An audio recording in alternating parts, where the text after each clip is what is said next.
all the participants, and good evening to ma'am. Today we have amongst us Professor Dr. Anjali Medha Sharan, Dean, Research and Development and Interim Dean of the School of Humanities and Social Science, GD Goenka University. Ma'am, I welcome you on behalf of School of Law, and I wholeheartedly thank you for accepting our invitation to be the resource person of today.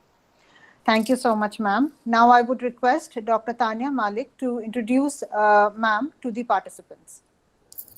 Okay, thank you so much, ma'am.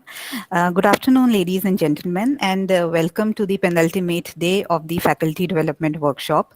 We are indeed very privileged to have with us today Professor Dr. Anjali Midha Sharan to deliver a lecture on the final topic of the FDW, that is evaluation methods and testing the outcomes of the courses.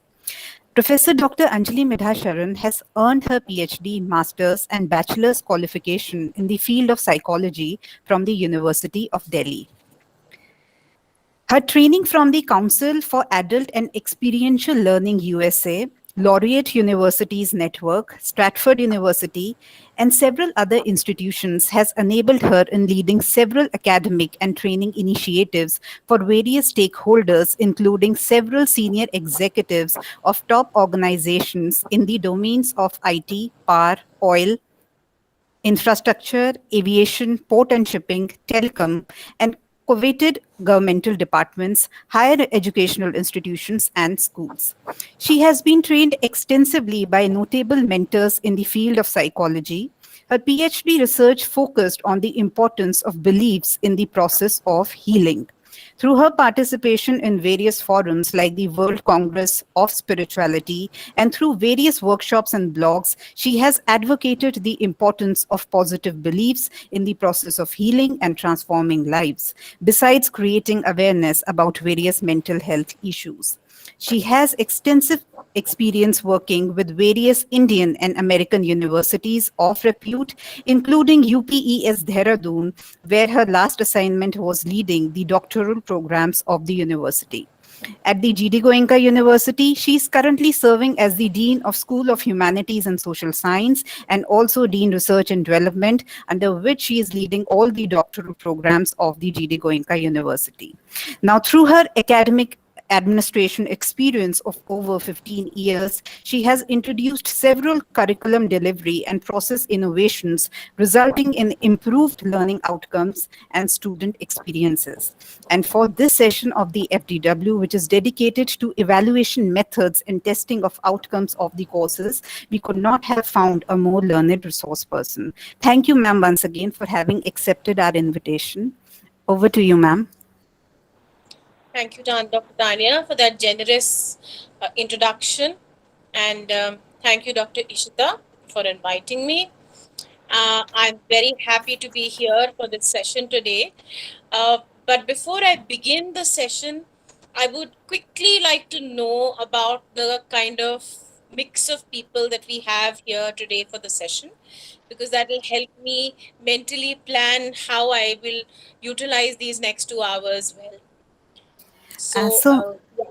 Yes, ma'am. Ma'am, this faculty development workshop is being attended mostly by, various faculties of law from all across India, many national law schools, central universities, private universities. We have participants from there. And also in the pool today, we have some research scholars and early researchers in the field of law, mostly. Okay, that helps. All right. So I welcome you all for this session today, and I hope that this is going to be an engaging session and this is not just going to be one-way communication, because I would want to interact with all of you. So if there is anybody who has any question during the session, please use the raise your hand tool and please feel free to ask your questions. Or if you would want me to wait to finish my presentation and then you would want to ask your questions, you could just leave your question in the chat box. We will try and finish the session exactly on time because I have another engagement right after that.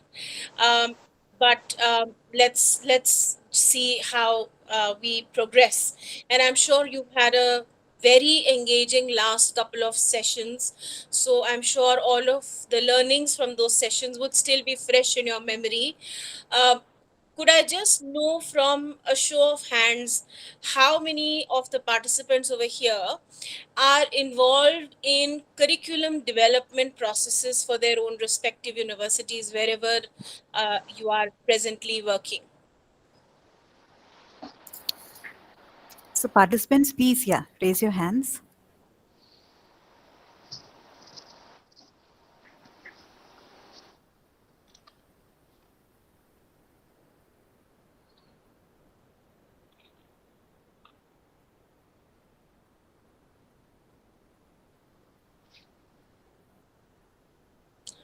Dr. Tanya, you'll have to help me with this because I can see only 5 hands so far. Yes, ma'am. Dr. Niyati Pandey, Dr. Bismi Gopalakrishnan, Dr. Ishita Chatterjee, they have raised their hands. Okay. And could I please know, of course, Dr. Ishita we know, but for the others, could I please know the other universities that you represent? Ma'am, would you please, Niyati Pandey, ma'am, would you please introduce the institutional Yeah. affiliation? Hello, ma'am. Good afternoon. I'm Dr. Niyati Pandey from Gujarat National Law University. I request Bismi Gopalakrishnan, ma'am, also. Please, ma'am, tell us about. I'm from a state-run university, Mahatma Gandhi University, Kottayam. Thank you, ma'am.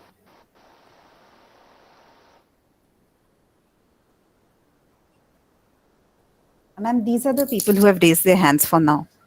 Okay. Okay. All right. Fine.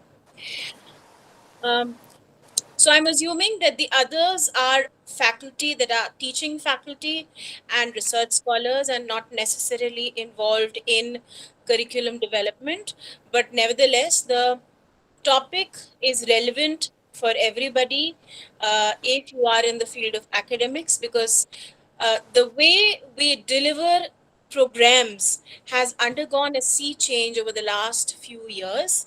The way we structure programs, academic programs, the way universities structure the learning outcomes of the programs, the program delivery, assessment, all of this has undergone a sea change in the last couple of years. And those of you who've been teaching for a couple of years would have realized and been a part of this change and evolution that has happened over the last particularly 10 years or so. And plus, now with this pandemic, there are so many changes that have been brought into the methodology and the mode of teaching as well. I'll request all of you to please mute your mics and yeah, thank you, because that's going to cause some disturbance. And if you have any queries, please use the raise your hand tool and I'll come and ask you your question. So, during this pandemic, there have been lots and lots of changes in the way curriculum is delivered, the way we interact with students, the methodologies, the mode, and so many things.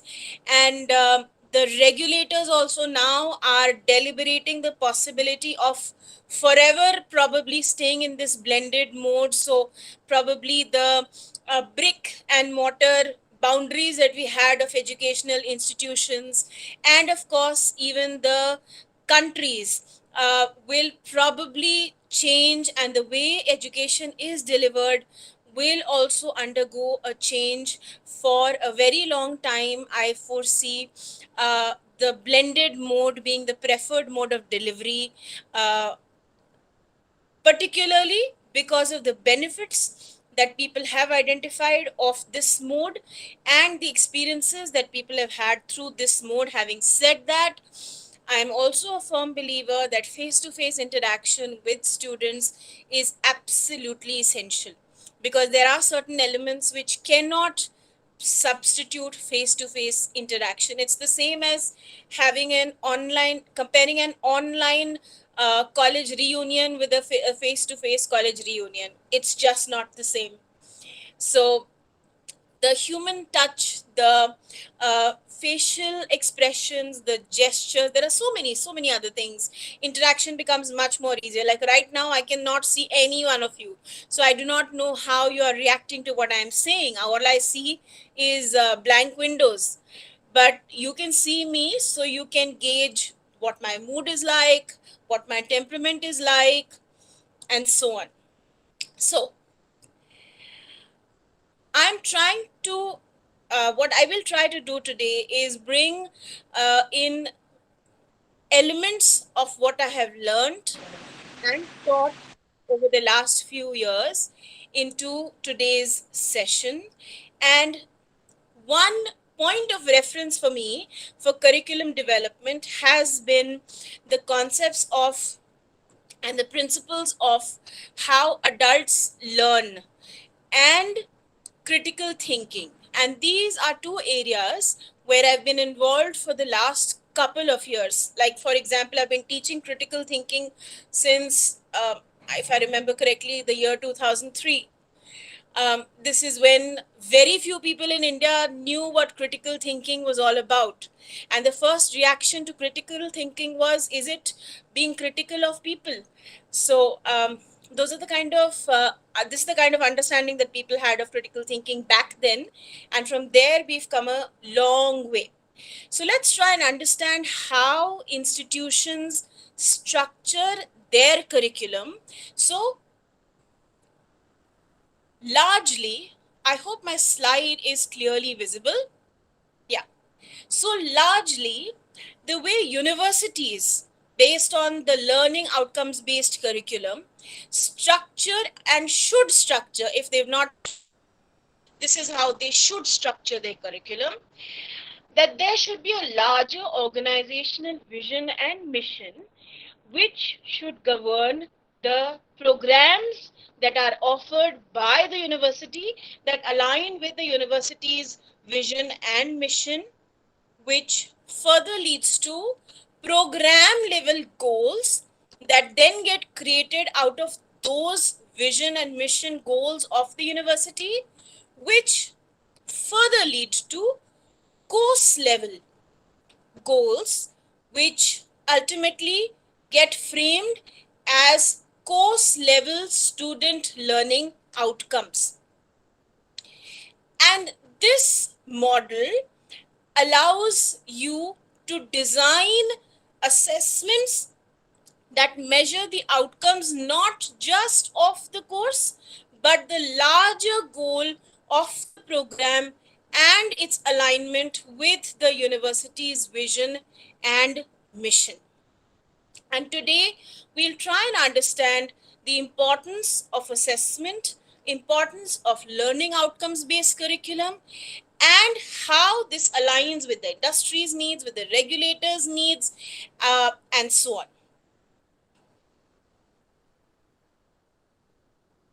While doing this, it's very important to understand that most of the teaching models, most of the methodologies that are used in today's times are output-based. Output essentially would mean you have a module, you teach the module, the students attend the classes, prepare for their exam, score a particular grade, pass the exam, and that's the end of it. So they are output based.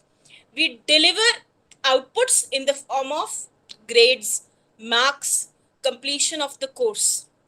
Whereas the focus of today's curriculum essentially should shift from output to outcome. Outcome, on the other hand, is based on the level of performance of a student that leads to achievement of a particular end goal. And this can be measured either through graded assignment of marks, weightages given at various steps, various processes, of course, has to be quantifiable, and it has to be measurable in the form of what is it that the course intended to achieve, and whether at the end of the course that goal has been achieved or not. So the focus has to shift from just earning a grade to acquiring certain skills and knowledge from that particular course. And that would distinguish between output and outcome.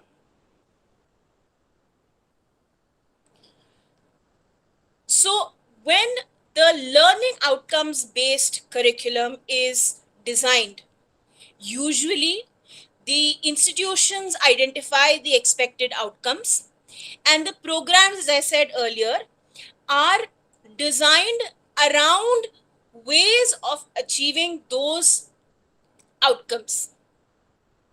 And these are measurable outcomes that could be evidenced through assessments, evaluations that happen either towards the end of the semester, through the semester, through an exam, through maybe a project presentation, through a dissertation presentation, through a survey, through feedback. There are various ways of measuring. Learning outcomes essentially need to be specific, measurable, and achievable. Because if they are not specific, measurable, and achievable, then you will not be able to close the loop of going back to see whether the learning outcome aligns with the larger vision and mission which it was supposed to attain or align itself with.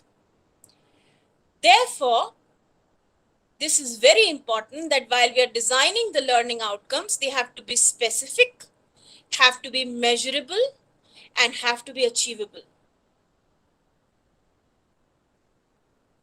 Now, one example probably of a learning outcome would be students will be able to communicate information effectively in writing, orally, and graphically. Now, could you tell me if this is a program outcome or a course outcome? Anybody?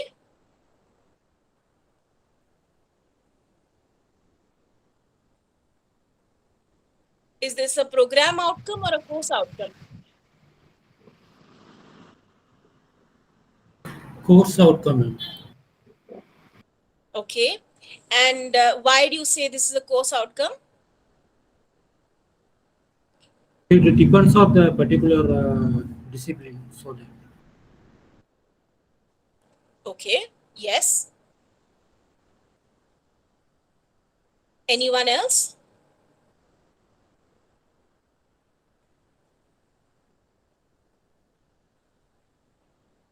Okay, let's go to the next one. Yes, please go ahead. These seems to be the immediate outcomes after the completion of the course. So that's why probably they fall into the category of course outcomes, according to me. Okay. So are you referring to the first one or all of them? And majorly the third one, the second one. No, One right second, now I'm I'm reading. asking about the first one.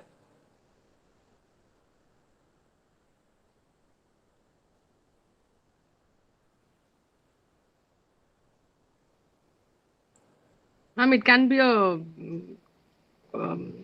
program outcome also. Okay. And why do you say that it could be a program outcome? Because that's very generic. I mean, like one course for, just interpreting it very literally and in a very strict sense of term, it can, one subject or one course for writing orally and graphically. So I feel that it might be a program outcome. Okay. So it is more likely that the first one could be both a program outcome as well as a course outcome. Depending on, as I'm sorry, I did not get the name, as somebody mentioned that this was probably discipline specific. So if it is discipline specific, it could also be a course outcome, and its mapping with the program outcome again could be a very strong mapping. So therefore, this could either be, it could be both, either a program outcome or a course outcome. But the other two, which is ability to compare and contrast major theoretical perspectives in philosophy, and also to solve engineering problems, are more likely to be course outcomes as compared to program outcomes, because these are more specific in nature, as Dr. Niyati also pointed out. So we'll gain clarity on this as we move forward. Now, can anybody tell me what this is? Diary. An archival book. Okay. Do you remember any of your professors carrying this to class? Spiral binding book. Yes. Do any of you carry this to class? Yes, I do. Okay. Well, I remember when it sounds like I don't know how old, but Notes, ma'am. Sorry? Notes, material, notes. Notes. Okay. Yes. So I remember when I was in college, a number of my professors used to carry diaries like these to class, and they would open half-torn pages and these lecture these cards that they had that they would pull out of drawers, and they would dictate notes out of such books. Can we do this with our students today? Definitely not, ma'am. Only for our reference. And I'm not in any way undermining the importance of the knowledge that is there in these old diaries, because our theoretical concepts are clear only because of the notes that we got through those diaries. But unfortunately, what has happened for a very long time is that education system and educators have, and we are all a part of the fraternity that I'm talking about, did not try to adapt or evolve to the needs of the present times. But as I said, in the last couple of years, this scenario seems to have undergone a major change. So we cannot bring our rusty old notes to the classroom today when we go and start our interaction with our students. Because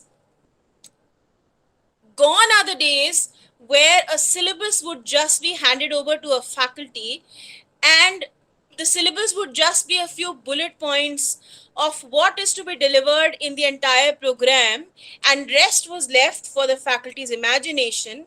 Because today, because of primarily the prescriptions by the regulatory authorities and regulatory bodies, the focus is shifting to specifics.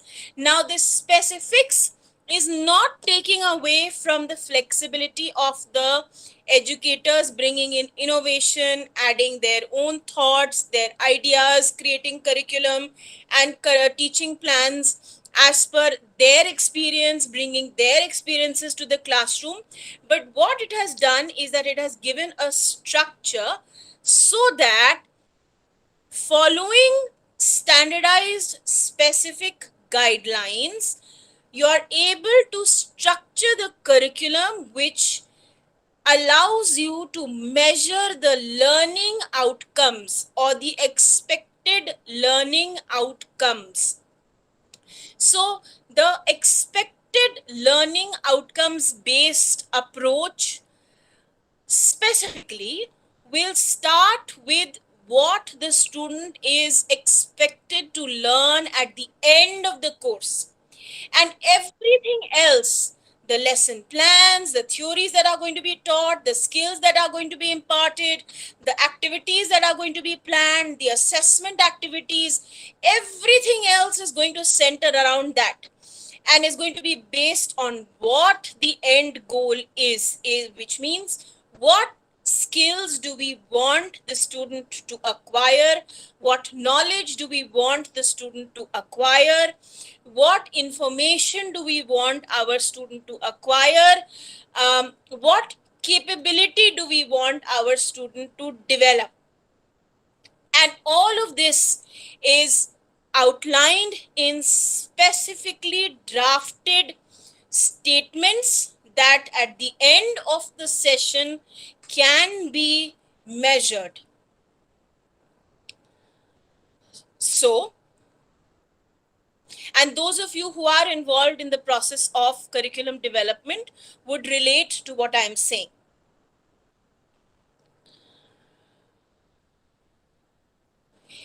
if we were to look at the major principles of outcomes-based course design, the major principles say all learning can be expressed as demonstrable outcomes to be achieved.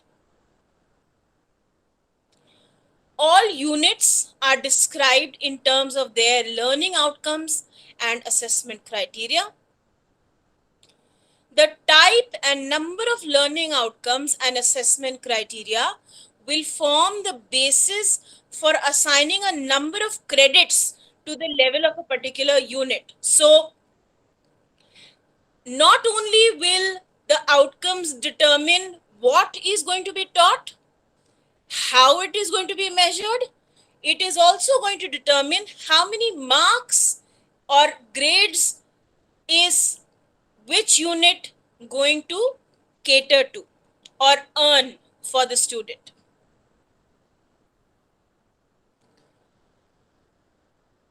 And therefore, it is very important that the learning outcomes are clear and they are unambiguous.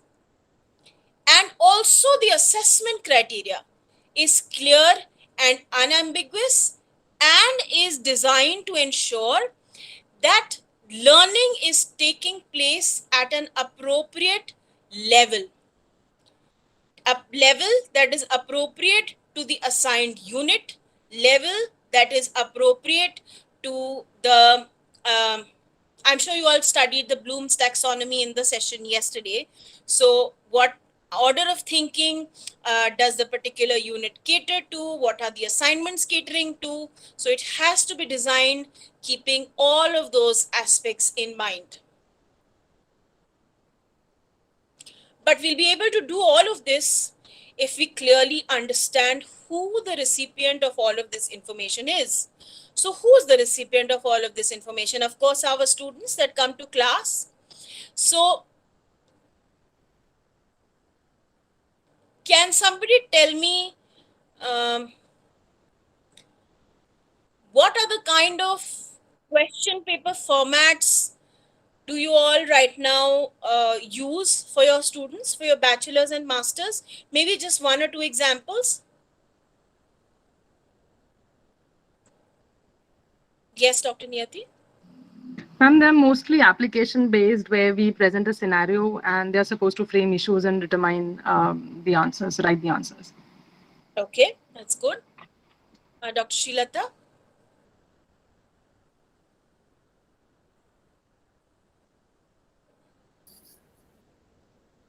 Srilata ma'am, you can speak. Yes, ma'am. Good evening. The pattern consists of 3 types, ma'am. One is of multiple choice questions. Next one is fill up the blanks. And third one is situation based, case based questions will be giving, ma'am. Okay. Thank you. Thank you for that information. Now, do you have these standardized formats for question papers, or you have the flexibility to change the question paper as per the requirement of the course?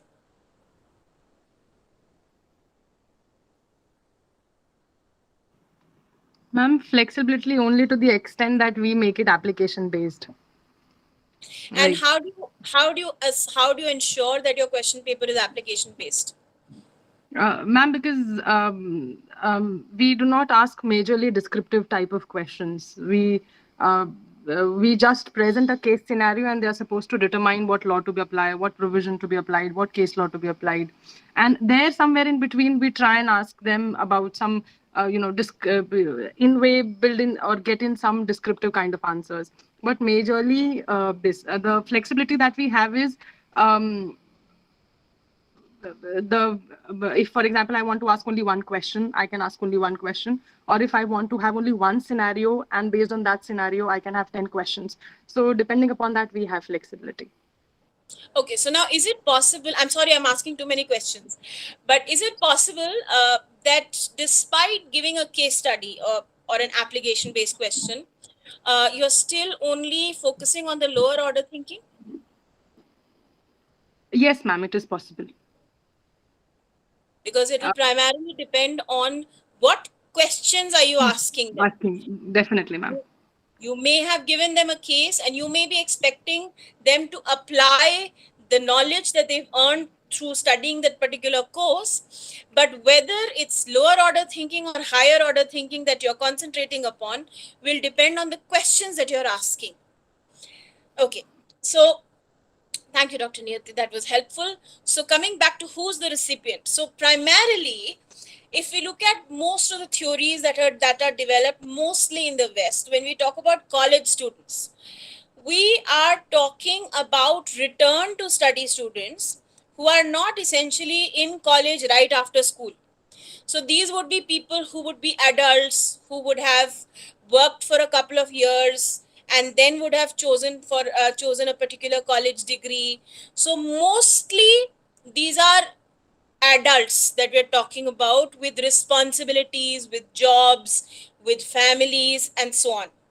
Some of our master students, majority of our PhD students will fall into this category, but hardly any bachelor students will fall into this category, because most of our bachelor students would essentially be just straight out of school. They would go into college, so they would neither fit into the bracket of adolescents, nor would they be adults with responsibilities, so they would be in the category of youth.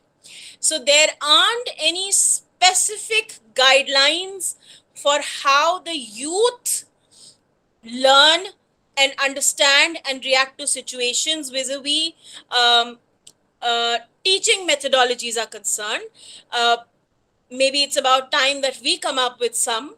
And what we essentially need to understand is how we can draw whatever we can draw from the Western theories of how people understand and learn, based on what age bracket are we talking about.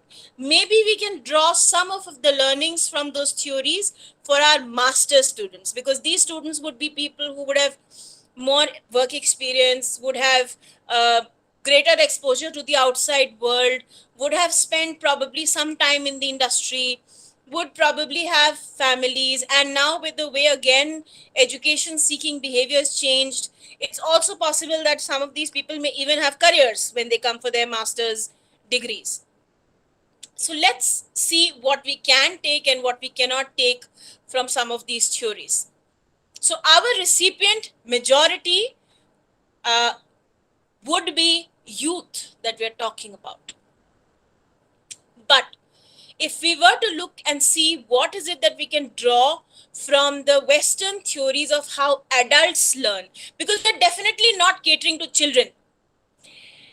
Most of our teaching methodologies, which determine the way we assess them, the way we teach them, the way we design our curriculum, is based on how children learn, unfortunately. But there's a huge disconnect over there, because we're not teaching children. We're not teaching adults either. Because if we go by the definition that was given by sociologists, psychologists, and here we are not talking about biological maturity of age of 18.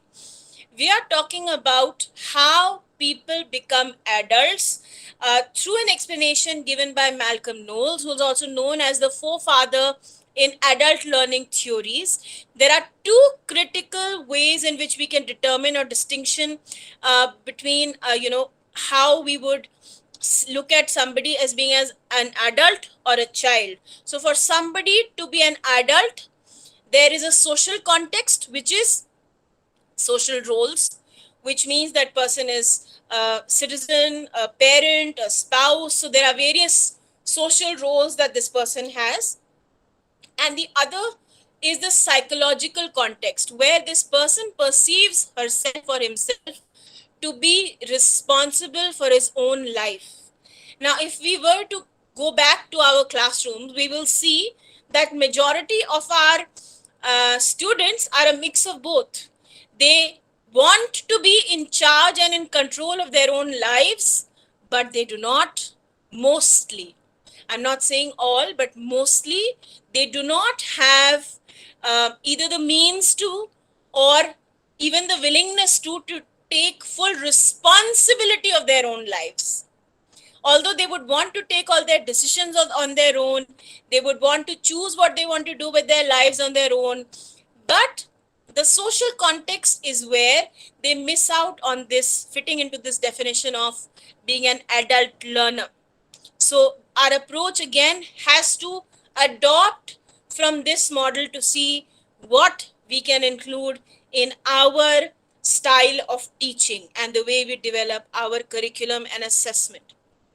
So according to Malcolm Knowles, adulthood can be a state of being which both accords status and rights to individuals and simultaneously confers duties and responsibilities upon them. Unfortunately, we've been designing pedagogies for our college students. Whereas if we were to look at the definition of pedagogy, pedagogy is the way children learn. So have we been doing this wrong all this while? Designing pedagogies, teaching, we keep talking about teaching pedagogy and so on. So have we been doing it wrong all this while? Because we're definitely not teaching children. We are not teaching full-grown adults either, as per Malcolm Knowles' definition.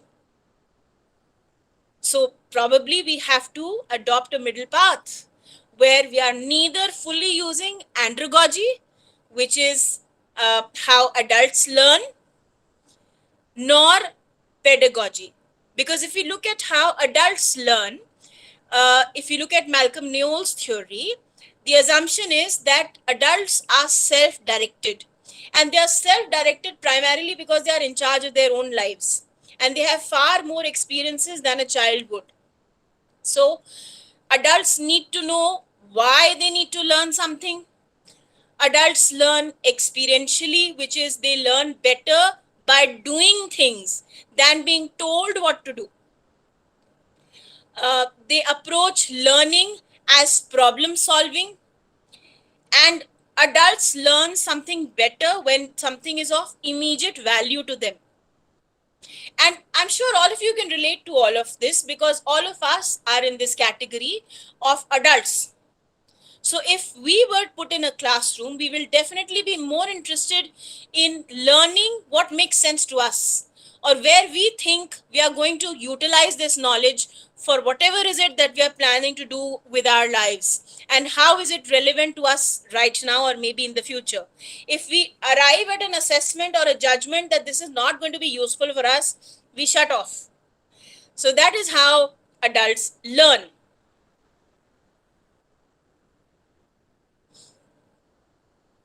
So essentially, the essential characteristics that children do not have and adults have are slightly different orientation to education and learning because of the multiple roles and responsibilities and experiences that adults have over the years. Various developmental processes that one has undergone and the experiences that one has accumulated over the years. And of course, the anxiety and ambivalence if the learning is not in relation to or congruence with the goals. If you are perforce put into an FTP which does not align with your future goals, you will log in, switch off your camera and go off to sleep. I wouldn't know whether you're listening or not. I don't know how many of you are listening right now. I hope all of you are. But if it is relevant to you, you will listen. You'll be all ears. If it is interesting to you, you'll listen. Otherwise, you'll shut off. And that holds true with all adults. And we see that very often happening in our classes as well, because our students, particularly this particular generation, which is very well informed, is very well connected, has access to all the knowledge and information in the world through a click of a button, their attention spans and need for gratification is so big, their attention span is so short, that if immediate gratification of a particular need or desire does not happen. In this case could be of information, of new knowledge, they shut off, they will lose interest.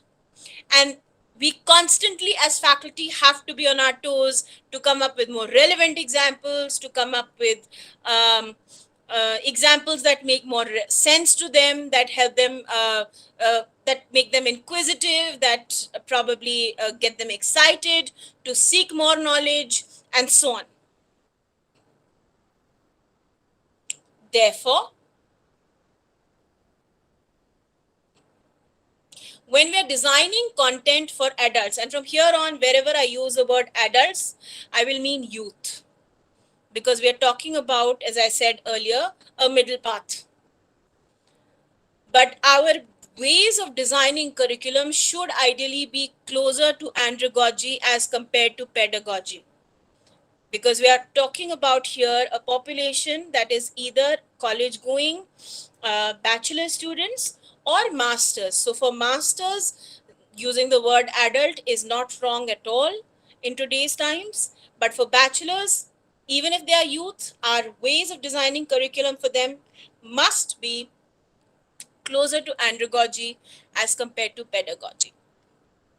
So they specifically need to know the content of the course and how it is going to benefit them,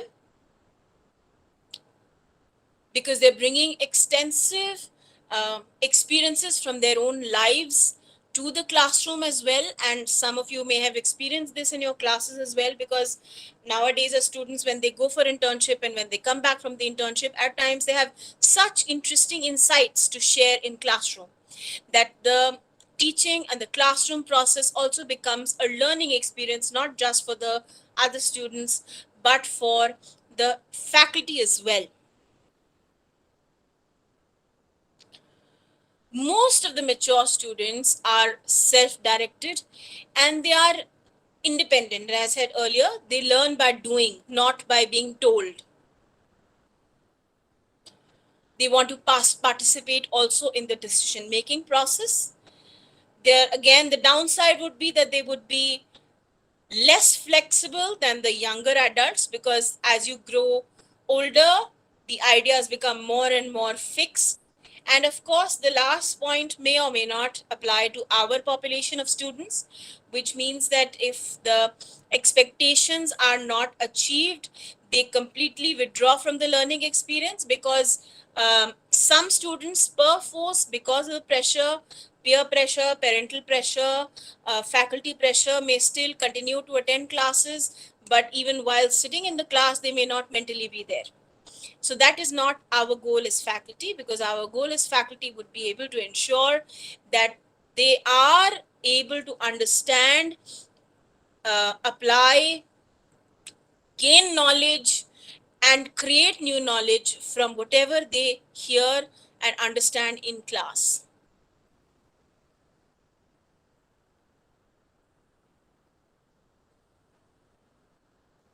So,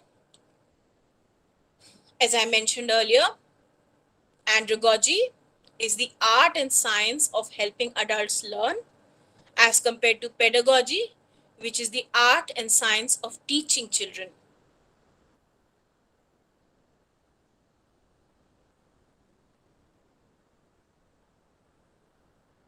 The roles are different. In pedagogy, it is more of a dependent role that a student will have. So the onus of the responsibility is on the faculty, and the teacher and the student is dependent on the faculty for acquisition of learning. Whereas in andragogy, the learner is a co-participant, because he participates in the decision making, participates in the direction in which the sessions are going to be planned, maybe even how the assessments are going to be planned. So dependency is lesser in andragogy as compared to pedagogy. And it's more of a learner-centered paradigm, not a dependent paradigm. And it's going to be clearer through this table. Now, this table will clearly tell you what is the primary difference between pedagogy and andragogy, because if you look at the need to know, now in pedagogy, the student will learn what the teacher teaches, whereas in andragogy, they will need to know why are they being taught something before they undertake a particular course or particular class. The learner's self-concept, if you look at pedagogy, more of a dependent personality, whereas in andragogy, they are responsible for their own decisions and like to be treated as people who take their own decisions and capable of self-direction. And these students will resist any kind of imposition. If you look at the role of experience, the experience of the teacher in pedagogy will be the most important, followed by who has written the text, what are the audiovisual aids, and so on. Because the dependence is largely on the person who's delivering the class or the lecture. Whereas in andragogy, the experience of the learner, again, will add to the self-identity of the learner, which is further going to contribute to how acquisition of knowledge happens.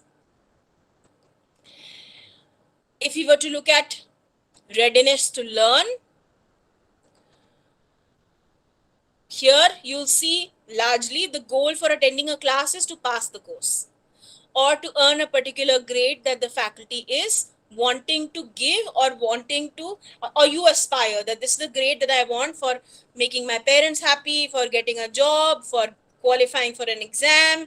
So I will go to this class, attend this class, study, mug up my notes, whatever the teacher tells me, I will do that on time and get the grades to get promoted. Whereas in andragogy, again, the goal will be to learn things that are going to help me solve my real life problems, will help me learn effectively how to apply the current knowledge, and how is it that I can create new knowledge through whatever is it that I acquire by attending a particular class. If we look at motivation, again, because it is a dependent role, motivation is external largely, which is grades, approval by the faculty, approval by the parents, approval by the peer. Whereas in andragogy, the external motivators could be different, like getting a better job opportunity, getting better prospects for higher education, and so on. And of course, there are internal goals like self-esteem, quality of life, and all. Now, those internal goals will be there in pedagogy also, but not that much. They would largely be linked to the external motivators. So this clearly tells us how pedagogy and andragogy are different. Now, the proponents of adult learning theories speak of a concept of generative learning. Now, generative learning, to put it simply, is a process where the learner plays a very active role and the learner is trying to create and construct relationships that are meaningful between new knowledge and the knowledge that already exists. Like for those of you who are attending this FDP today, you've come here not as a blank slate. You have brought to this FDP your own existing knowledge, plus you are trying to generate new knowledge in addition to what you already know, and to be able to then accumulate both and see and make meaning out of both, and see how is it that you can apply what you have acquired today along with what you already know to probably design curriculum better, to probably plan assessments differently, to probably teach differently, or nothing, or you may completely dismiss all the learnings that you get from here today. So that will depend on whether you think what you know aligns with what you're learning today, and whether you find it relevant or you don't. So you will make connections, you will draw on this new information, and then decide and reflect whether you need to refine your existing knowledge or you need to discard the existing knowledge. So the environment for all of this that is required is something that is called real, which is rich environment for active learning. And generative learning process can happen in a classroom only and only if the students are treated as adults. If the students are treated as children, we will never be able to create an environment which is going to be a real environment, which is rich environment for active learning. So if there is no discussion, no debate, no arguments, no points of views put forward, no alternate points, no debates happening in classrooms, then essentially the environment will not be fostering real process of learning, which is rich environment for active learning.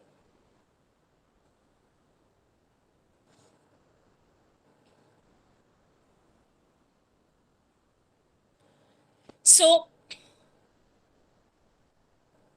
essentially, a well-designed instructional environment, we've understood, is made richer with experiences that adults bring to the environment and how it is integrated into the process of learning through the way instruction in classroom is planned, assessments are planned, and the feedback of the students also plays a very important role in how it is taken and implemented and follow-up done and so on. So all of this will determine whether the loop is being closed or not.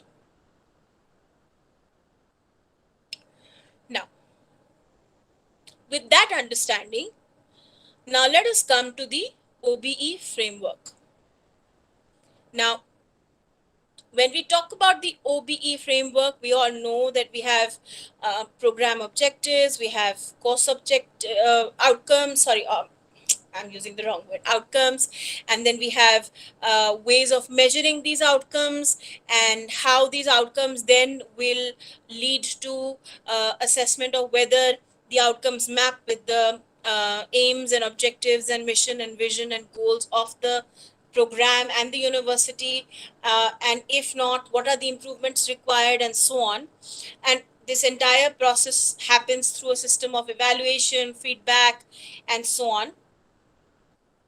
The precision and appropriateness of the learning outcomes are very, very essential for the implementation and assessment of the outcomes-based programs of study.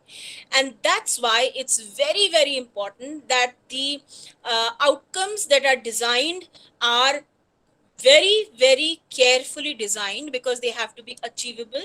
Because if they are not achievable, then the students will not be able to over a particular specified time period complete the goals that they are supposed to complete, and then the goals will also not be measurable. The outcomes also have to be overarching, which means that the outcomes, when we are designing the outcomes of a particular course, they cannot be specific to headings of a syllabus. They have to be overarching. They have to be unambiguous. They have to be understandable. And very importantly, they have to be accessible. Because if they are not accessible, again, the entire purpose of outcomes is going to be defeated. So an example would be, by the end of this unit, the student is expected to be able to demonstrate. So by using the word demonstrate, we are using an action verb, a clear understanding of the different psychological approaches to the study of the individual, which means what the student is acting upon. So we are also looking at what is need to be acted upon within the context of management history.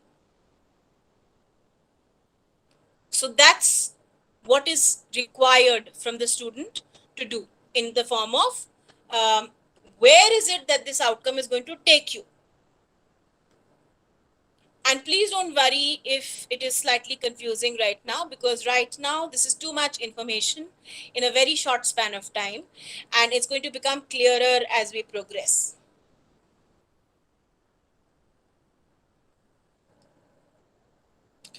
Let's look at some more examples of a, I'll just hide this so that you can see this clearly. Yeah. So some more examples of a course outcome. So, for example, if the CO1 is understand the knowledge of whatever, understand the fundamental aspects, apply the role of free, whatever, understand the basic, apply the theory. So, it's very clear that it's lower order thinking that all of these COs are focusing on right now. If we were to rewrite these outcomes using higher order thinking, how do you think the statement should start?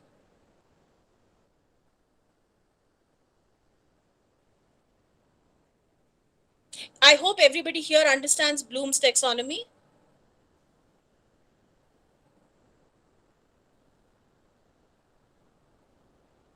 I'm assuming everybody understands Bloom's taxonomy, and therefore I'm asking the question that if you rewrite these COs using higher order thinking skills, what should these statements start with?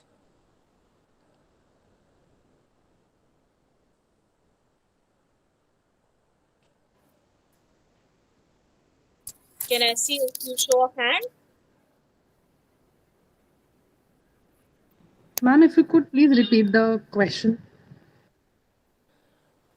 So if we were to rewrite these course outcomes for higher order thinking skills, what should these COs start with?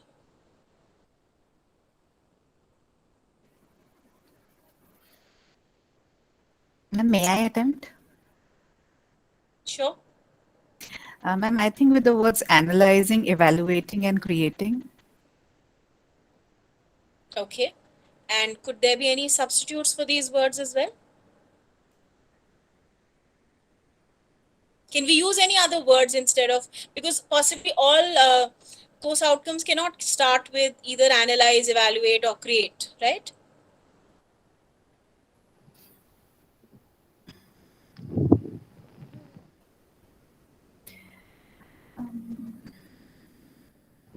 Assess. Implement. Assess, implement. To examine, to assess, to identify, to solve. Maybe we can kind of, maybe we can put like this, maybe like, for example, I teach political science to students of law.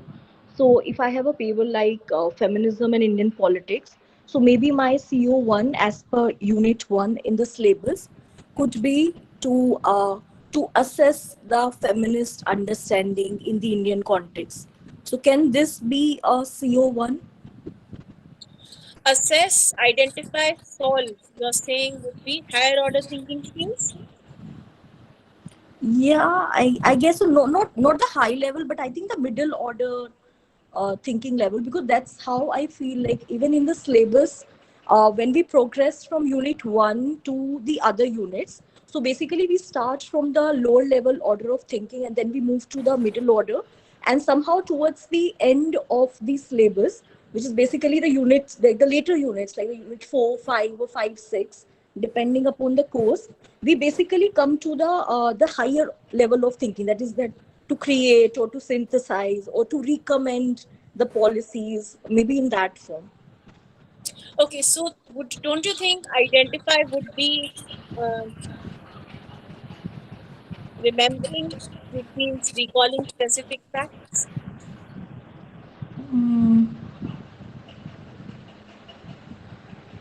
Because because you would need to recall to be able to identify. Yeah. Yeah. Then that will not be middle order. Identifying might not be the middle order. Yeah, it would be the first two level, that is maybe remembering or understanding. Yeah. And then when we talk about analyzing or applying, then we use the terms maybe like assessing, critiquing, maybe commenting. And then we when we have terms like creating or evaluating, then we kind of talk about policy recommendations, to recommend and to illustrate maybe. Okay. Now here again, a number of these words that you use, like illustrate, to apply. Apply is, of course, clearly understood that it is not higher order. Illustrate also is not higher order. So it's very good. So it'll be very helpful if you were to look at this, which is a list of reference for action verbs. So if you look at level 1, remembering, so action verbs could be things like recognize, recall, describe, list. Understanding would be interpret, exemplify, classify, summarize, infer, compare, explain. Applying would be execute, implement, classify, calculate, construct. Analyze would be differentiate, organize, attribute, compare, outline. Higher order would be evaluate, check, critique, assess, conclude. And finally, create, which means generate, plan, produce, compose. And a recent addition, recent as in 2001, is addition of these verbs which have been proposed by Anderson and Trapwall. I'll share this list with you and you can use this for later reference, because there are other words like label, list, match, recognize, repeat, reproduce that have been added to remember. Then similarly for understand, words like infer, paraphrase, summarize, translate have been added. Is Dr. Shiv trying to say something?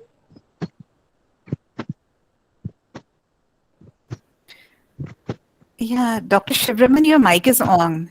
Do you have any inputs?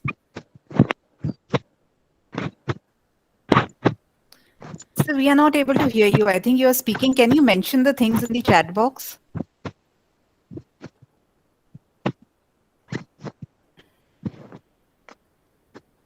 No, I think he has his mic on by mistake. Dr. Shivraman, request you to please turn off your mic. Or I request the host to please turn it off from his end. Anandya, sir, please. Thank you. Done. Thank you. Done already. Yeah, thank you. Okay. Similarly, for apply, manipulate, modify, operate, practice, produce, solve. For analyze, differentiate, discriminate, distinguish, examine, experiment, question, model. For evaluate, justify, support, value, judge. For create, formulate, arrange, assemble, combine, plan, synthesize, write, and so on. So I'll share this list with you, and this is going to be helpful for you to identify which verb to use at which stage for which CO, and you will then not have to think of alternatives which do not fit and which are not appropriate for that level of learning that you would want to assess. So, which brings us to a very important question, which is when we are trying to develop these course outcomes and then, of course, plan our assessments around those course outcomes, how do we create our questions? And that's why I asked Niyati when she mentioned that they have an application-based question paper where they have a case study, and then based on the case study, the questions are supposed to be answered. So my question was, is it also possible to have questions that only focus on lower order thinking, even if it is an application based paper like a case study based paper? So the answer is yes, because if the questions of the case study start with questions that are only questions like explain or identify, then again the entire purpose of application based paper is defeated. So therefore the skill then that is required to be developed is to be able to develop appropriately written questions. And that is why, if you look at what Thorndike said, constructing a good test item is probably the most demanding type of creative writing imaginable, because the item writer must understand the context measured by the item and must determine whether the cognitive demand will involve recall, understanding, or application. And although Thorndike's definition only ends at application, I've gone ahead and added create, because even Thorndike is not focusing on higher order thinking when he's making a statement like this. He's only talking about measurement of the cognitive variables, the cognitive demands. So therefore, the way the question paper is constructed, the way assessments are planned becomes extremely important, because we may go on talking about how adults learn, what is higher order thinking, Bloom's taxonomy, and so on. But if we are not assessing our students appropriately, we are defeating the entire process of a learning's outcome-based curriculum.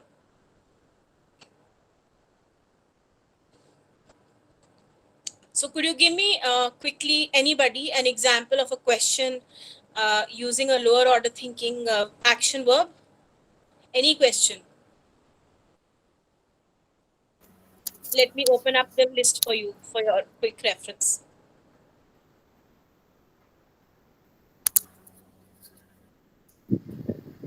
Describe the essentials, and then. Okay. And an example of a higher order thinking question. Can I have somebody else answer this time? Because I think only Niyati is awake. Everybody else has gone off to sleep.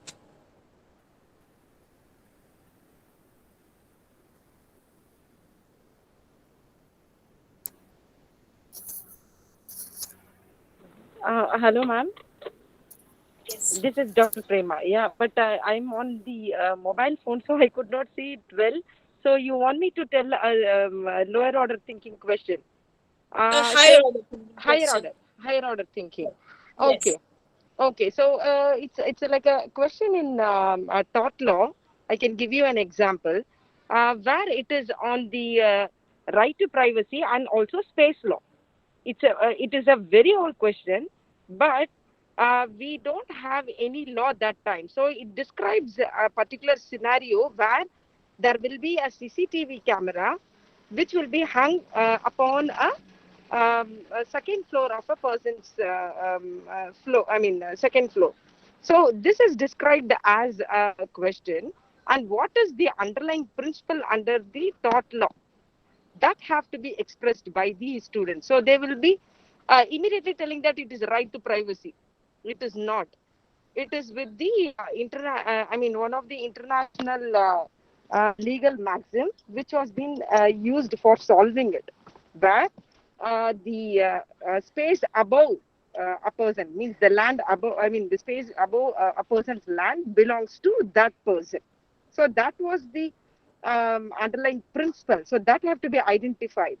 So it's very simple to say that it is right to privacy. Immediately they'll tell, but it is not. They have to rely upon a particular maxim where it comes as a higher order thinking.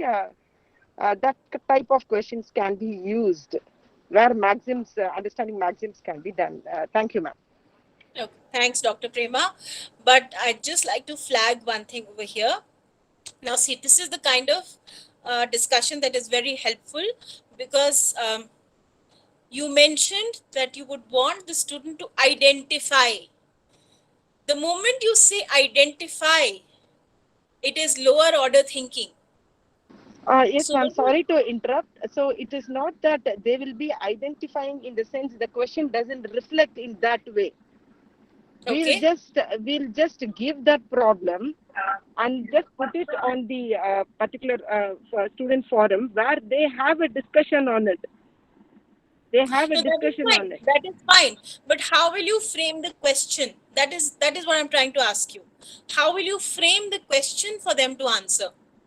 Yeah, that is what. So it will be made as the available remedy. What kind of remedy it could be?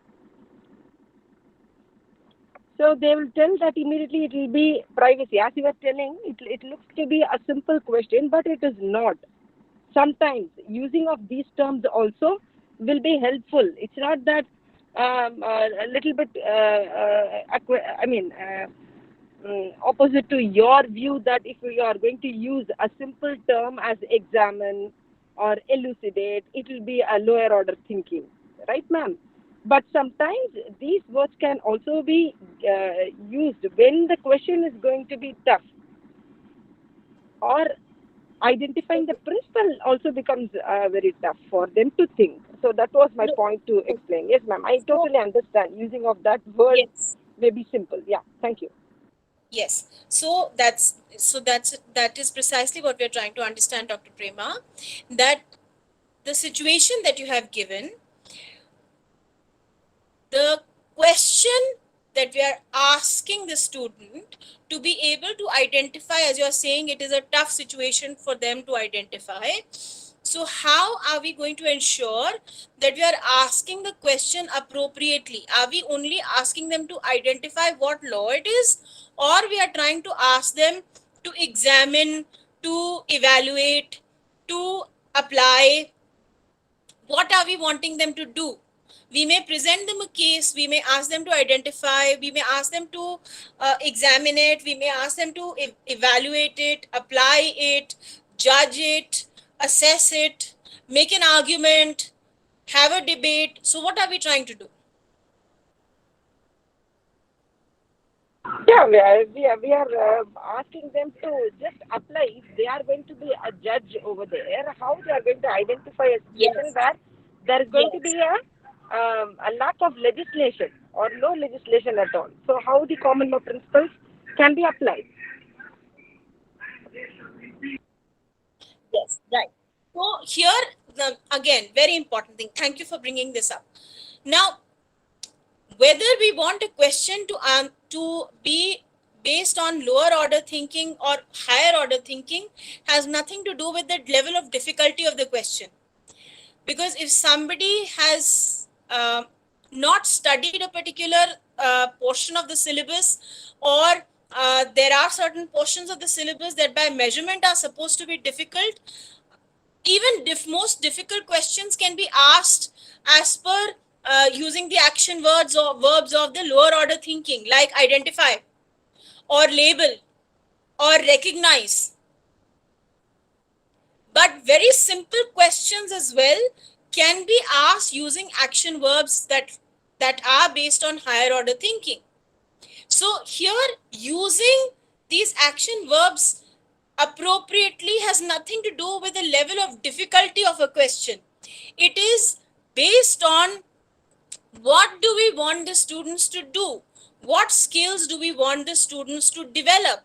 If we've taught them a particular principle, do we want to only get them to identify the application of that principle in various situations?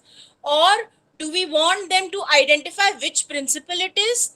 Or are we also trying to give them an opportunity to see this is the principle that you have studied?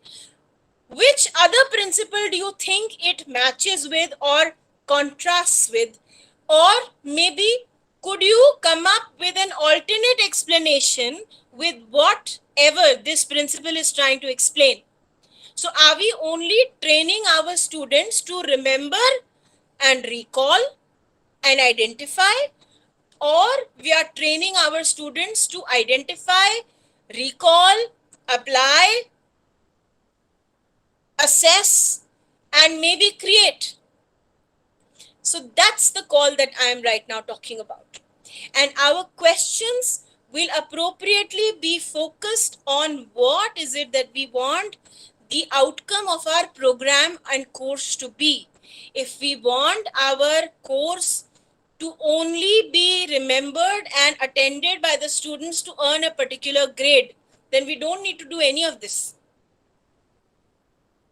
But if we want the students to be able to understand what is being taught in the classroom, apply it to their lives, then we probably may need to tweak a few things in the way we are teaching them and the way we are assessing them, which in no means way means that the way we are teaching our students right now is wrong. No, what we are doing right now is also correct, but there is another way of looking at what are the other possibilities that we could look at revising probably some assessments, some methodologies of teaching, and see if that leads to better learning experiences for our students. That is what we are trying to do today.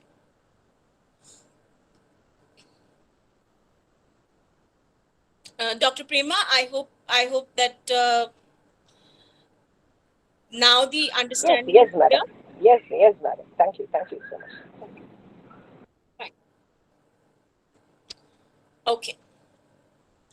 So usually a course outcome can be broken down into two main components when we are drafting a course outcome.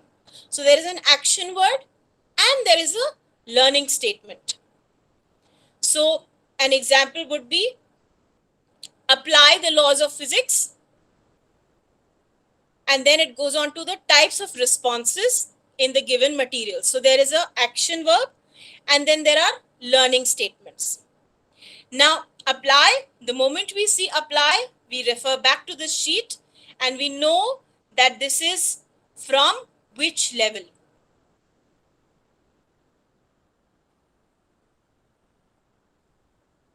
So an effective course outcome must have an action word and a learning statement, because the learning statement will then determine how do we measure whether what this course outcome was supposed to deliver has been able to deliver. What has been the learning out of this course outcome?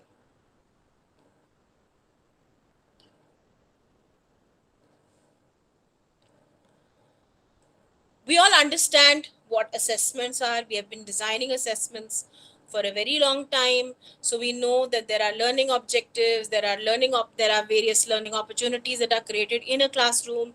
There are assessments, we take the results, and then of course we then see whether it's mapped with the learning outcomes or not. But it is very, very important that we, as I mentioned, align. Just give me a minute, please. I'll just have some water.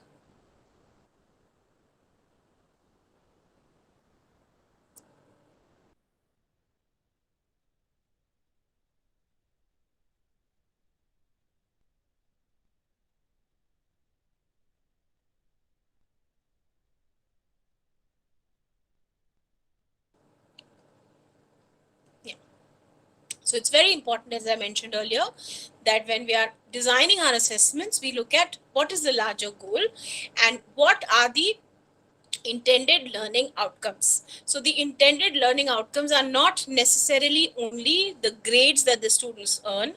These intended learning outcomes could also be the skills that they acquire, the generic knowledge that they acquire, the attitudes and values and everything else that they acquire while they are in the classroom.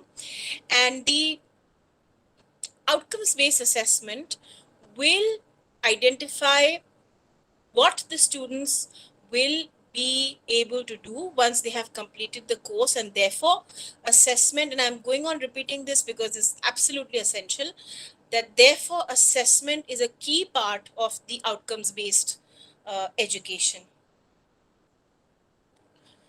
So again, some more examples of learning outcomes: demonstrate knowledge of quantitative and qualitative research methodologies, use SPSS to analyze research data, apply the scientific method, solve complex mathematical problems, and so on. Now, when we talk about assessments, now we all know that there are various kinds of assessments. So we have class assessments, we have projects, we have direct observations, portfolios, external examiners, standardized exams, locally developed exams, certifications. There are some licensure exams as well for some qualifications. There are simulations. There could be various, all kinds of assessments. And these are all direct assessment methods. Now, when we are planning these assessments, we usually, if we are designing a curriculum and see how this is going to align with which particular course outcome, program outcome, we usually, this is the kind of table that we usually come up with, which is we align the PO, the CO with the kind of assessments that are going to be planned, and which assessment is going to take care of which PO, which assessment is going to take care of which CO, and so on.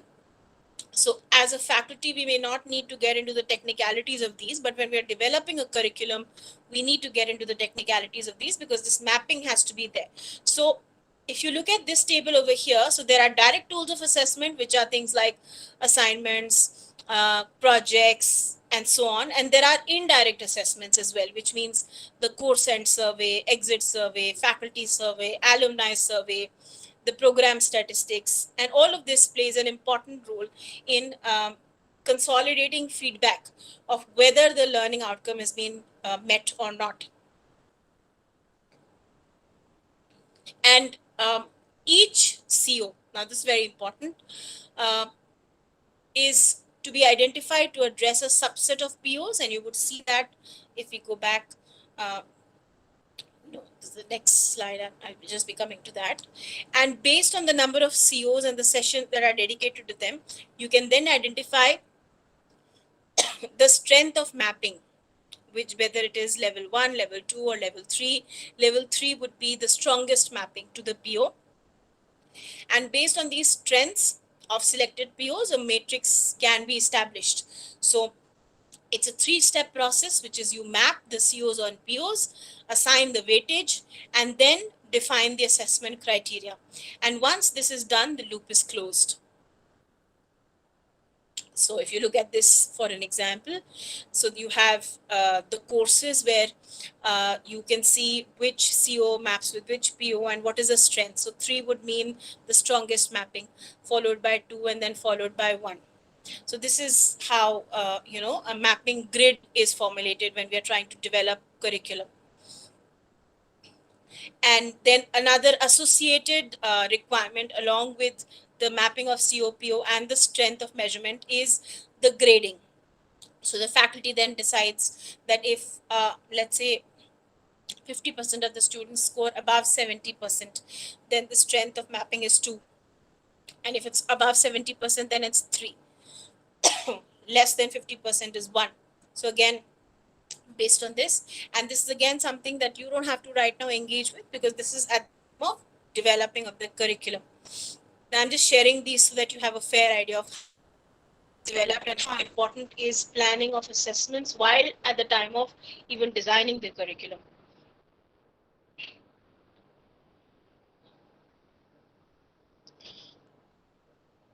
So therefore, assessment criteria, we all understand, are where we are specifying the standards that must be met and evidence that will be gathered to demonstrate the achievement of the learning outcomes. And there are broad types of assessments. So there are threshold standards. Threshold standards would tell you what is the minimum requirement for passing each unit. And it is very important as educators that all the assessment criteria are communicated to the students at the beginning of the course. Because if the assessment criteria at the beginning of the course, then the students will not know what to expect. And if they will not know what to expect and how they're going to be graded and assessed, particularly if there's continuous assessment, then they will not, their performance is definitely going to get affected. They will not be able to do justice to the program, to the course, and hence that will affect the learning outcomes. So threshold standards will are very, very essential and to be communicated to the students that this is the minimum. Below this, it's not going to be acceptable. The next kind of assessments are the grading criteria. So again, so because each unit would have a pre-established, predetermined weightage vis-a-vis the grades given to that particular unit, therefore to that particular CO. It's important again to communicate to the student that this particular unit is worth these many marks or these many grades, and therefore they must work towards these ways of evaluation for this particular sort of a unit. For example, for this particular unit, you're going to be assessed based on a report that you submit. And for this particular unit, you're going to be based on maybe a midterm assessment, which is going to be quantitative in nature, and so on. So faculty at the beginning of the program or beginning of the course, it's essential that explains the assessment criteria for every single course to the students in detail. And additionally, there are general criteria which are over and above the threshold and grading criteria. So these general criteria could be descriptors like whether the referencing is done properly or not, whether the language is used properly or not, what are the supporting documents that are attached in the report, for example, or not, is the conclusion drafted, and these probably would be more relevant if there is a project report, for example, that's being submitted. So if there's a project report being submitted, is the plagiarism checked? Is it properly referenced? Are the appendices there or not? Is the conclusion drawn properly or not? Are the arguments based on critical thinking principles or not? And so on. And why it is important to communicate all of this at the beginning of the course is that then you start working backwards, which means that if you've communicated that this is how you're going to be assessed, you design what you're teaching and how you're teaching and the timing of teaching based on when and how these assessments are going to happen. And the students also then know what to expect at which stage.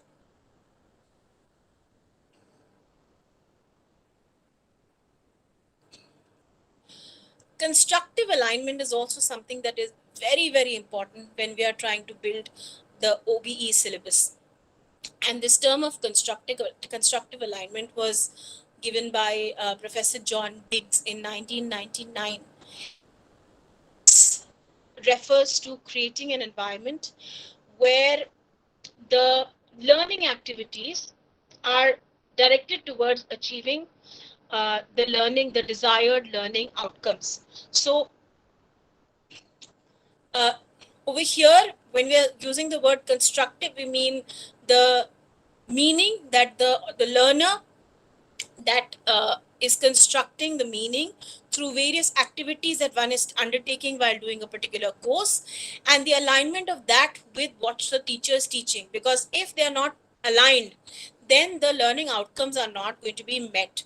If I am doing, let's say, for example, assignments that are not expected by the teacher, or if the teacher is teaching A and I'm submitting assignments for Z, then the expectations are not aligned.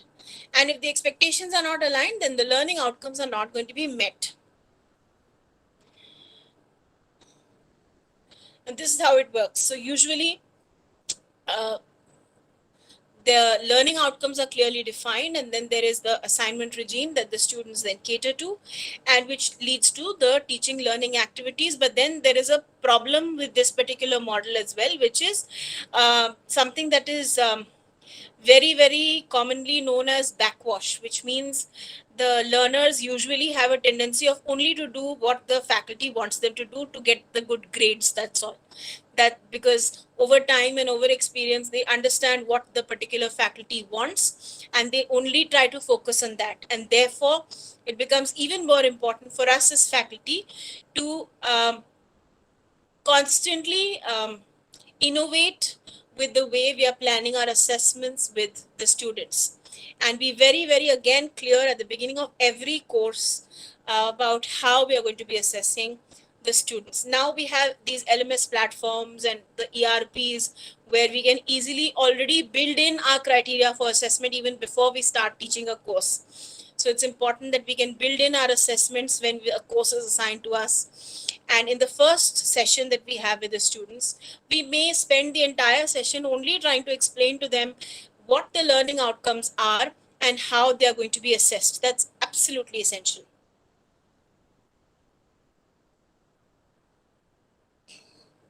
Now, this is an example of constructive alignment, where you list out the objectives and you list out how the students are going to be assessed. So if the objectives are A, B, C, D, E, then if a student fulfills 1, 2, 3, 4, then let's say they earn a grade of A.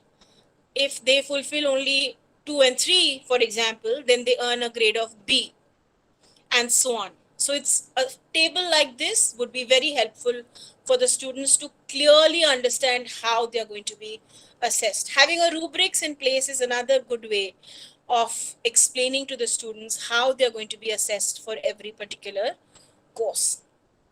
Just an assessment or a grading grid is not good enough, because that leaves a lot of room for assumption. And if there is a lot of assumption, there is a lot of scope for misunderstandings as well between what is expected and what is actually done.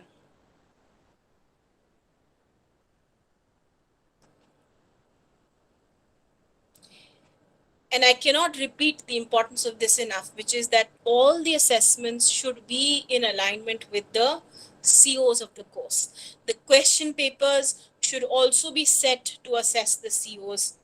The average marks obtained in assessments against each item for COs will also indicate the CO attainment, because if you remember one of the tables that I had shown you, where the faculty has mentioned how many marks one needs to score to be able to show what level of strength of mapping of CO and PO. So therefore that is also essential. And why I'm explaining all of this is that it's absolutely essential for us as faculty to understand that if we are assessing our students only and only to ensure that the annual examination process is done on time and the grades are submitted on time, then we as faculty are not ensuring that our students have learned what they have come to us for. So we need to look beyond that. It's not a very difficult process. It's a simple process. May seem a little complicated when we start, but the moment we start structuring our activities, it becomes an automatic process. And it makes a lot of things very simple for us, because then we don't have to chase students for assignments. We don't have to keep sending them reminders. We don't have to reprimand them, because then if we are giving them this clarity, then students become responsible for their own grades. Then the onus shifts from the faculty to the students, because the student then knows what needs to be submitted at what point of time to be able to earn what grade. So there's absolute transparency. And of course, evaluation and assessment through examination is not the only way we are assessing them. We are also giving them marks for their feedbacks and surveys and other activities, and that also as per schedule. So again, the onus is on them.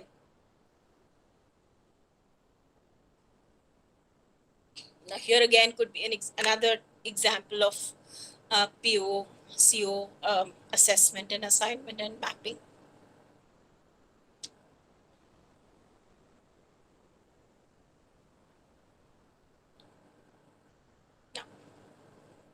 Just to quickly recap, there are various kinds of assessments. So there are formative assessments, which are progressive in nature throughout the course. There are summative assessments, which is at the end of the course. Then there are criteria reference assessments, which means the student is assessed in reference to some outcome-based tasks that are expected as a result of some projects that they undertake, the report that they submit, some practical work that they do, and so on. There are alternate assessments, which means could be a jury, could be building a portfolio. There are performance-based assessments, which means things that are directly observed, which means that if they go out for an internship, for example, they come back and submit a report of what they have learned or what they have done during the internship. They submit a certificate of internship, they submit a report of their internship. So that's performance-based assessments. And all of this can be done through the process of this loop, which would only lead to continuous improvement if done systematically. Therefore, to conclude, I will repeat, the process of assessments is continuous. Marking schemes that we develop, again, can be done either through rubrics, can be done through the other mechanisms that we discussed. The feedbacks can be built into the rubrics as a part of how they're going to be graded. Qualifications, the feedback, which is quantitative, qualitative, when it is given, how it is given, all of this will again influence the student's performance. Timely feedback is absolutely essential, because if a student is enrolled for a particular course and is supposed to be given feedback about performance at the 4th week, instead of that, if the student is given the feedback at the 20th week, by then of course it is very late for the student to also be able to improve whatever was required to be improved.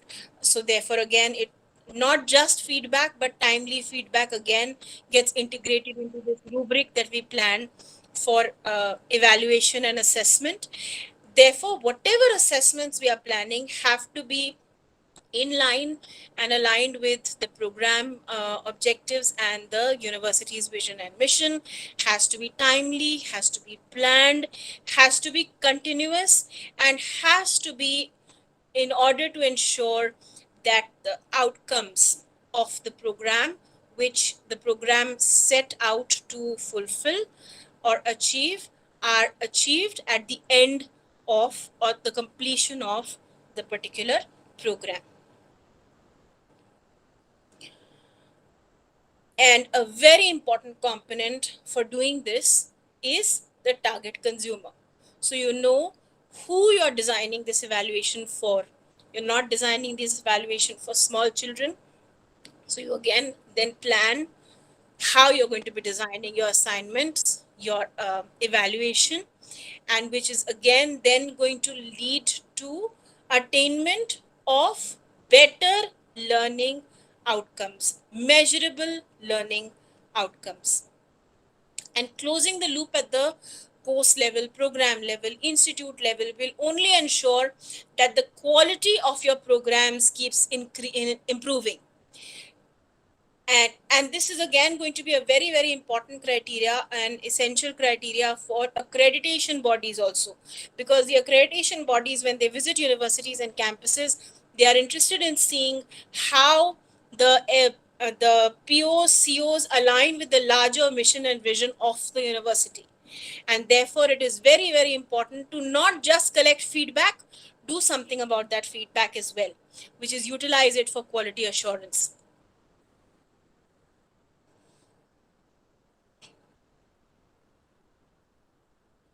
That's it from me. Now I can take questions if you have any questions. Thanks a lot, ma'am, for this very wonderful, insightful, and interactive lecture that you have just taken today. Participants, questions from your side, please.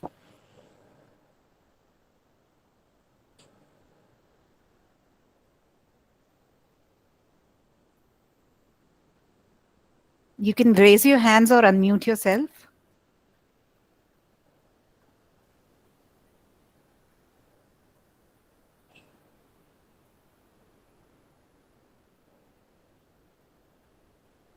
Thank you. We have. Thank you, Srilata. Yes, ma'am. Compliments, ma'am. Shri Gauri, ma'am. Yes, please.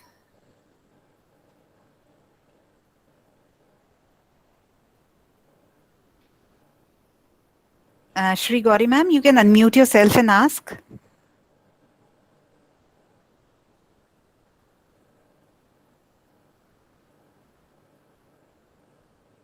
Okay. Ma'am, may I ask one question? Sure. Sure. Ma'am, given your varied experience, well, you worked at so many institutions at universities.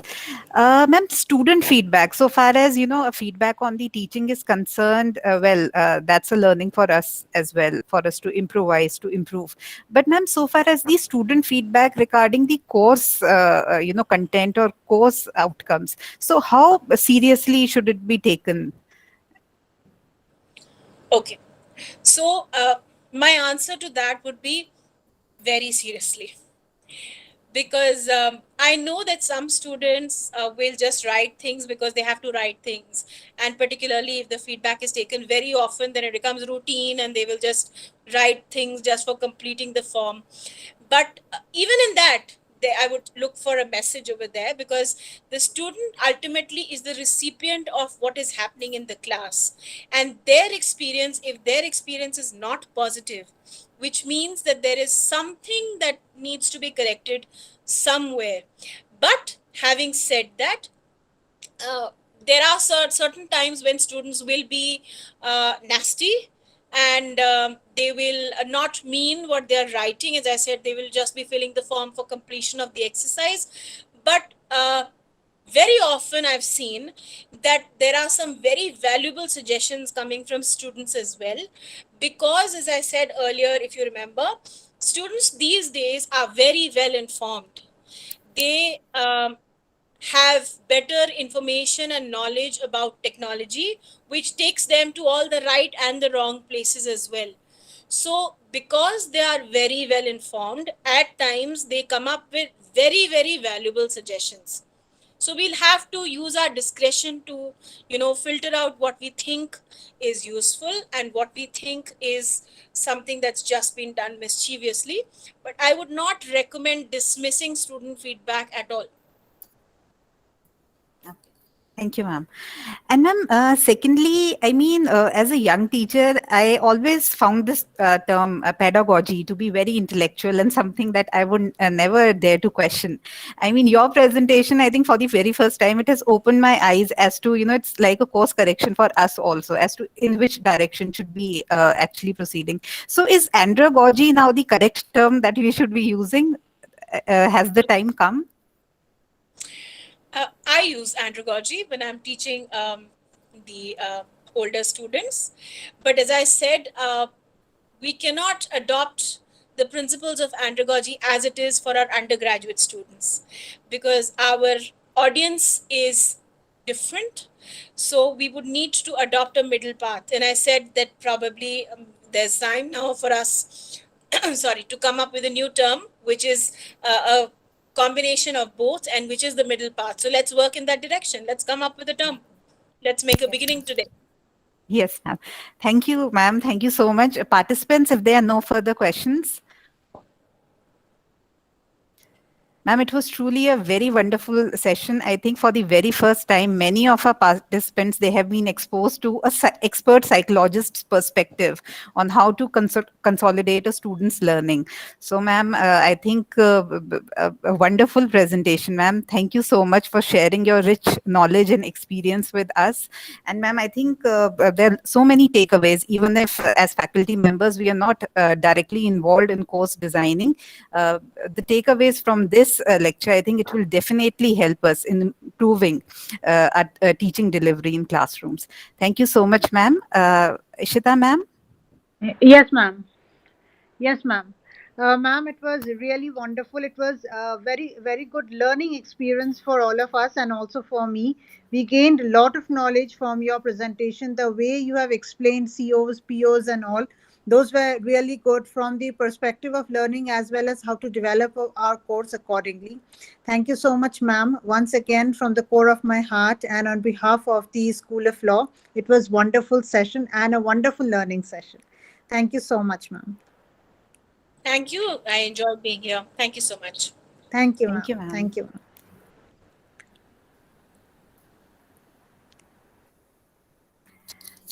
ma'am. So, yeah.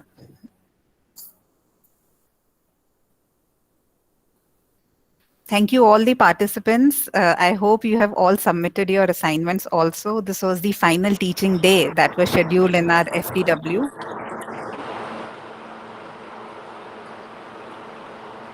The feedback link has been shared. You can fill it up. We are live for next 15 minutes.